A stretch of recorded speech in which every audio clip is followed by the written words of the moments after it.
isso que a gente não deva fazer de tudo que for possível. Faz parte do processo de educação política, de perceber o que está acontecendo, essa mobilização que nós estamos desencadeando, né? Qual é o plano deles, né? É bom a gente ter isso claro. E isso faz parte também da pedagogia da coisa. O plano deles é, primeiro, eles querem desmontar tudo que a gente fez de 2003 para cá. 2, eles querem eliminar tudo que havia de positivo na Constituição de 88. O capítulo social da Constituição de 88 está em questão. Ponto 3, eles querem rever a consolidação das leis do trabalho dos anos 30. E ponto 4, eles querem consolidar o Brasil de novo como uma nação agroexportadora. Ou seja, esses caras vão levar a gente de volta para os anos 20 do século passado. Não é exagero. E nós temos que ter claro que é isso. Porque, na verdade, eles estão fazendo o Brasil voltar ao modo normal de ser. O modo normal é um país baseado na superexploração da força de trabalho, um país dependente, um país fornecedor de commodities. Esse é o modo normal. E óbvio que um país desse tipo não pode ser um país democrático. Por isso é que você olha o século XX, é um bando de períodos ditatoriais abertos ou não, com pequenos clarõezinhos democráticos. E esse período que a gente encerrou agora, dia 12 de maio, foi o período mais longo de democracia eleitoral que o Brasil teve desde a proclamação da República. E isso era insuportável para a direita e para o grande capital. Ou seja, para o grande empresariado, para a direita, né? Esse nível de democracia que a gente conseguiu tinha efeitos sociais, elevou o nível de vida do povo, portanto baixou a taxa de lucro deles. Enquanto a situação internacional permitiu navegar, eles suportaram. Na hora que a crise internacional veio, eles falaram assim, não brinco mais. Então o objetivo deles, isso a gente tem que ter muito claro, é fazer 2003, 88, consolidação das leis de trabalho virarem pó. Evidente que eles sabem que este governo que está lá não tem condições de ter legitimidade. A direita sabe disso. O Setúbal deu uma entrevista semanas antes do golpe consumado, na FAAP, falando para os alunos, ele disse: precisamos, para poder fazer o que tem que ser feito, de um governo eleito legitimamente em 2018. Ele sabe disso. Portanto, o que esse governo vai tentar fazer é uma espécie de transição. A ponte para o futuro é isso. Eles vão ser a ponte e o futuro vai ser um governo de direita legitimado nas urnas. Esse é o plano que eles têm, tá certo? E se, para isso, eles vão fazer o que for preciso. E isso, o que for preciso, inclui impedir que o PT, por um lado, e o Lula, por outro lado, tenham condições de disputar a eleição de 2018. Entendam que isso não é um problema do PT. Quer dizer, claro que é um problema também para o PT, e é um problema também para o Lula. Mas se você tira o PT e tira o Lula da disputa, 2018 está resolvido por WO. E é essa a operação, certo? No caso específico do PT, eles não precisam fazer o que fizeram com o Partido Comunista em 47, caçar a legenda. O plano é mais neoliberal, é cobrar uma multa que vai inviabilizar a vida do partido nos próximos 2 anos. A multa já está aprovada, então não é uma hipótese. Tá certo? A gente conseguiu postergar a cobrança para o ano que vem. Significa o seguinte: o partido vai ser obrigado, do dia para a noite, a se sustentar das contribuições militantes. O que eu acho, do ponto de vista estratégico, ótimo. Do ponto de vista prático, imediato, é um golpe brutal na nossa capacidade de agir nesse período.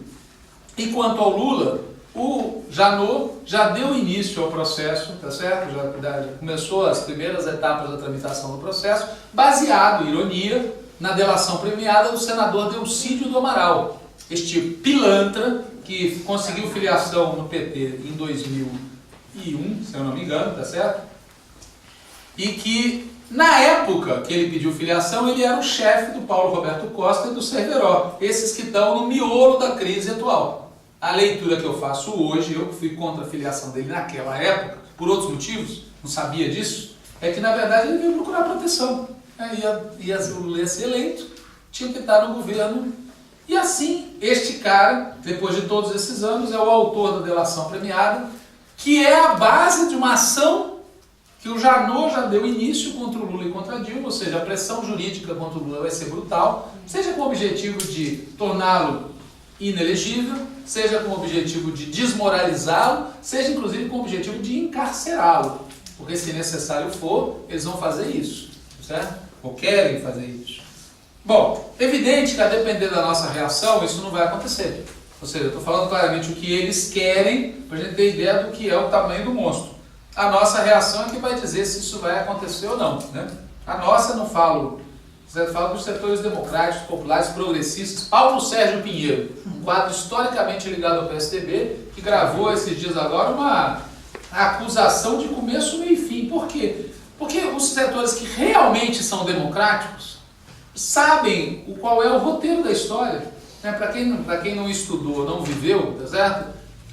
Há vários setores da burguesia achavam que o golpe de 64 ia ser uma quartelada e depois iam devolver para os políticos. Bom, como eu vi uma entrevista do Carlos Lacerda na época, gravada na televisão, né, ele explicando, não, eu agora faço parte de uma frente ampla com o João Goulart, com o Juscelino Kubitschek, isso não é contraditório? Ele falou, não, claro que é, mas é que agora o inimigo principal são os militares. Então o Carlos Lacerda, naquela época, então é óbvio que as pessoas com um histórico democrático, como tem o Paulo Sérgio Pinheiro, dizem assim, não dá, porque está na cara o que vai acontecer depois, certo? O preço que vai ser pago por essa escalada não vai ser pago pelo PT, vai ser pago por todos os setores populares e progressistas, né? Bom, então assim, a nossa reação, ela envolve um debate que está em curso hoje, na esquerda como um todo, sobre dois aspectos, e com isso eu termino. Um aspecto é tático e outro é estratégico.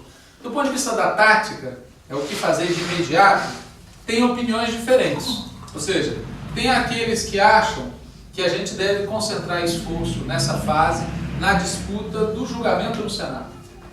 Mesmo sabendo que esses julgamentos são cartas marcadas a preços de hoje, do ponto de vista político-pedagógico, esse inferno tem que ser trilhado por nós.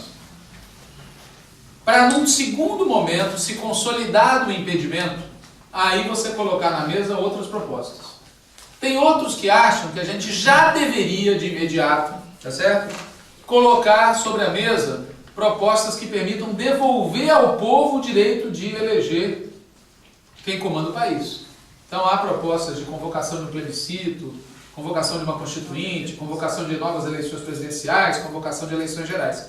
É evidente que todas essas propostas dependem de aprovação do Congresso. Este mesmo que... Então, nós estamos discutindo nos termos de palavras de propaganda. Nós não estamos discutindo aquilo que a gente vai fazer, é aquilo que a gente vai defender. Então há aqueles que acham que a gente deve concentrar a energia da mobilização, denunciar o governo golpista, não reconhecer a legitimidade dele, fazer de tudo para ganhar a batalha, ou pelo menos se for para perder, perder com menos votos a favor deles do que eles tiveram agora. E depois, se eles consolidarem o golpe, recolocar a questão de devolver para o povo. E existem aqueles que acham que a gente pode fazer qualquer coisa, mas a batalha vai ser travada em 2018. Porque nós não temos força para reverter o quadro. Isso do ponto de vista da tática. Então tem três posições que no fundo são, se vocês fizerem a comparação, é o mesmo dilema que a direita enfrentou em 2015. Derrubar ou derrotar? É possível impedir esse governo golpista de chegar ao final do mandato que não é dele? É possível isso? Ou o melhor que a gente pode fazer é criar as condições para derrotar os golpistas em 2018? Lembrando que o golpismo, no caso, vai muito além da simples gestão do Temer. Mesmo que a gente vença a batalha contra o Temer, que a gente consiga recuperar, eles continuam todos aí, certo? E existe também um debate estratégico que está muito forte sobre, como é que se criaram as condições para ocorrer o que ocorreu.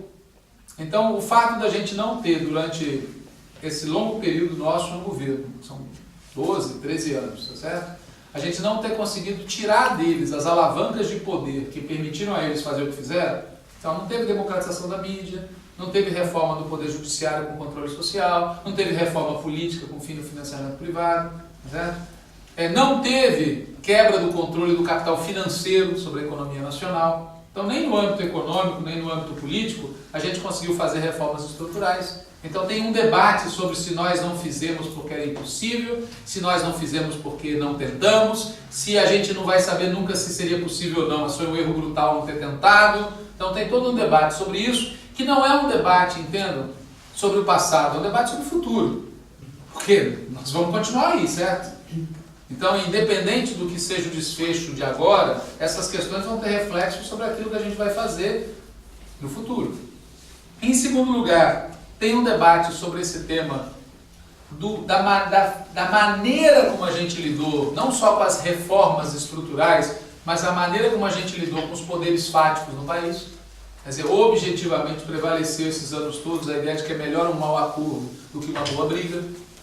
Então, em todas as circunstâncias em que era necessário escolher, prevaleceu, na maioria dos casos, uma política de conciliação com o outro lado. E isso se traduzia numa política de alianças, que foi o que permitiu o Temer ser o nosso vice. Não tem como escapar disso, tá certo?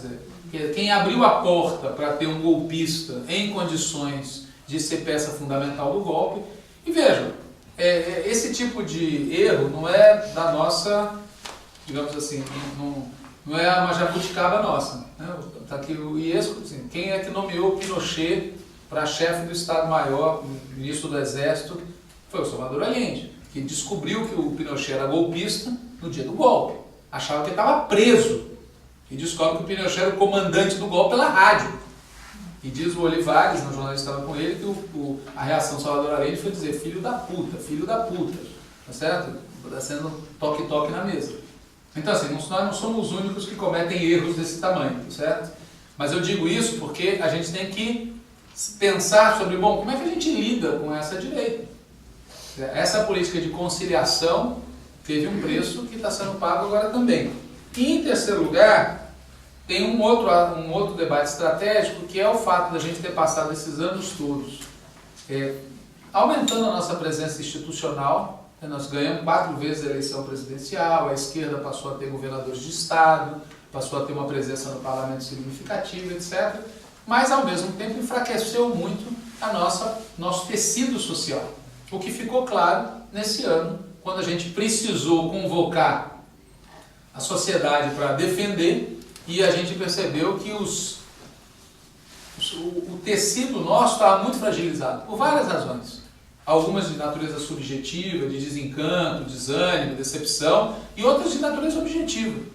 Quer dizer, uma grande parte da classe trabalhadora brasileira não está organizada em nada.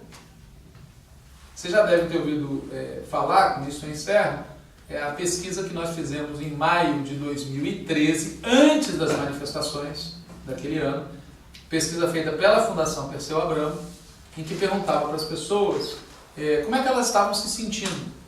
Ótimas. Como é que elas estavam se sentindo em relação ao Brasil? Ótimas. Como é que elas estavam se sentindo em relação ao futuro? Ótimas. O que elas estavam achando da saúde? Uma bosta. O que elas estavam achando da educação? Uma bosta. O que elas estavam achando do transporte? Uma bosta. Ao que elas acreditavam a vida, então, que elas estavam levando, que estava, na opinião delas, sendo boa? A Deus, a família e ao esforço pessoal. Veja, isso é um indicador de muitos que eu poderia citar aqui, de que nós elevamos o nível de vida do povo ao longo desses 13 anos, mas não elevamos na mesma medida o nível de consciência política, de organização. E o efeito prático é que, por exemplo, na área sindical, nós temos uma grande parte da classe trabalhadora que não está afiliada aos sindicatos. Na área da juventude, uma grande parte da juventude não está na rua mobilizada, não está nos seus centros acadêmicos, nos seus organismos, não está em nada, tá certo? As mulheres, os negros, os índios, a maior parte da população brasileira não está organizada. E poderia, não toda ela, nunca vai estar toda, mas poderia ter muito mais. E fez uma falta brutal agora. Então esse tipo de debate também de natureza estratégica está correndo evidente que tudo isso é um debate a quente. Quer dizer, nós não vamos fazer debate para depois resistir ao golpe. Nós vamos fazer debate como parte do processo de resistência ao golpe e parte do processo de preparação para a nossa volta. Se a nossa volta vai ser agora, se vai ser daqui a 1 ano e alguns meses, se vai ser daqui a vários anos, isso vai depender da correlação de forças. A gente não tem como saber. A gente tem como lutar para que seja o mais rápido possível.